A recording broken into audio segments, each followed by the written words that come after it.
Now at 5, a wet weekend ahead. A complete forecast on the heavy rain we'll see on and off the next couple of days.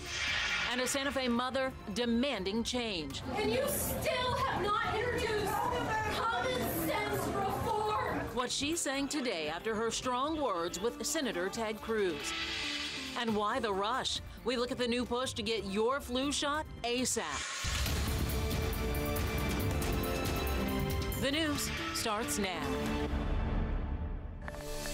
And we begin with rain on the radar. There have already been heavy downpours all around town this afternoon. Yeah, and Dave, you're saying this is just the beginning. There's more rain on tap for the weekend. It is going to be a mess this weekend. It may not rain all the time, but there'll be time to time when it just dumps like it is right now on the west side.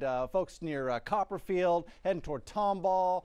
That may clip Jersey Village. That's the heaviest storm right now, heading up the north side of the west side of the 99 connector. Southwest Montgomery County, you guys getting wet out there, out 249 and out west on Highway 105. It's light sprinkles in downtown right now, but as we go through the evening, there will still be a chance for rain. 40% at 7 o'clock, 30% at 9 o'clock, 30% at 11 o'clock. Really at any moment over the next 72 hours, a shower could pop up in your neighborhood. At least the grass is happy. Here's what to expect. Super wet weekend, spotty street flooding when those heavy downpours come through. That's likely. And then the tropics are getting busy again. There are 4 spots that we are keeping track of. I'll show them all to you. Detailed look at when and where the heaviest rain comes down this weekend coming up. Getting busy again. I was hoping we were winding things down here, David Paul. Well, 1 week after Hurricane Florence slammed into the Carolinas, the worst of the flooding may still be ahead. 11 rivers in the Carolinas remain at major flood stage, and some rivers in South Carolina still have not crested. The storm's death toll has risen to at least 42 people. Remember, you can track the weather in your neighborhood anytime with the KHOU 11 app. It's free to download. A mother from Santa Fe confronted Senator Ted Cruz last night at his campaign event in Webster. Her daughter died in the Santa Fe shooting. Today, she's telling us why she needed to have her voice heard. Janelle Bluda joins us live now to explain. Janelle. Rhonda Hart is the mother of 14-year-old Kimberly Vaughn. She's the youngest of the 10 victims. Hart says she's been made so many promises. She's just ready for some change. With her ironing board. This is her Journey Award from cadets. And her broken heart. I was used to put the badges on at the end of the year. Rhonda Hart is putting the finishing touches. And I fell a little bit behind. On her daughter's sash. It needed to be done. Even though she knows her little Girl Scout will never have a chance to wear it again.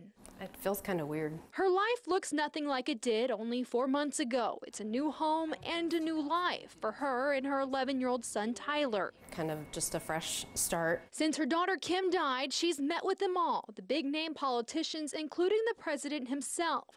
She just feels like the promises they've made her have been, well, only that. So when she found her chance to get her voice heard about tougher gun laws and background checks. And you still have not introduced common sense reform. She did. Hart says she didn't plan to confront Senator Ted Cruz last night at his campaign event. It just sort of happened. I knew right where it was, and I said, you know what? I'm gonna go. Cruz gave her a lengthy response, recognizing their differences of opinions, but saying more armed officers on campus is the answer. The number one thing that stops a bad guy with a gun is a good guy with a gun. Disagreeing with the crowd, Hart knows her opinions are not shared by everyone. She didn't expect the backlash, but to her, it was worth it for her daughter. She mattered. All of those kids mattered.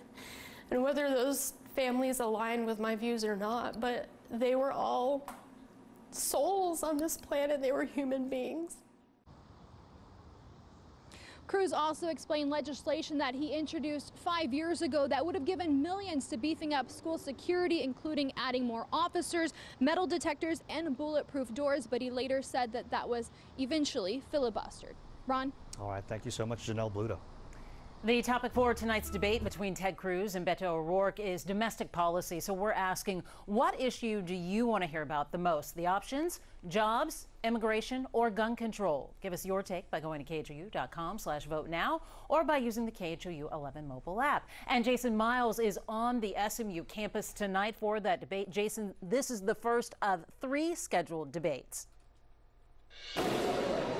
Yeah, 3 big debates, Mia. I'm inside McFarland Auditorium here on the SMU campus. Each campaign got about 110 tickets to give away, and supporters are now making their way inside the auditorium. Most of them have gone through security.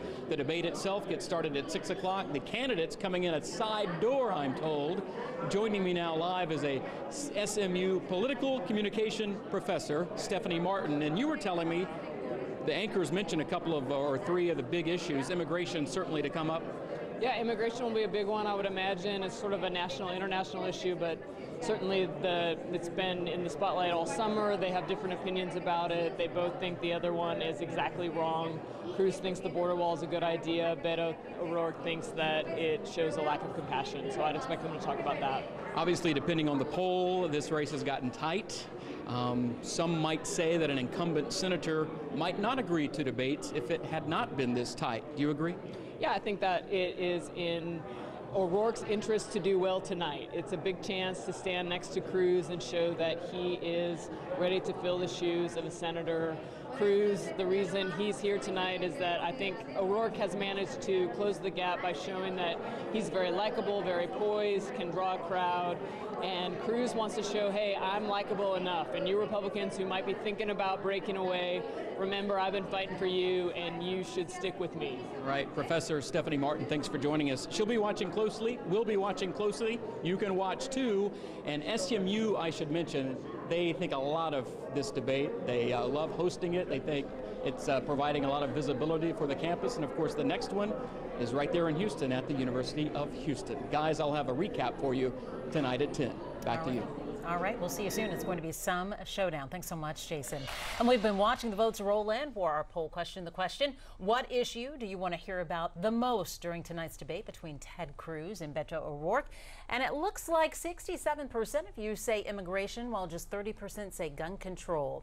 By the way, you can still vote this afternoon. Just go to KHOU.com to weigh in, or the KHOU 11 mobile app. We'll have the results for you at 6.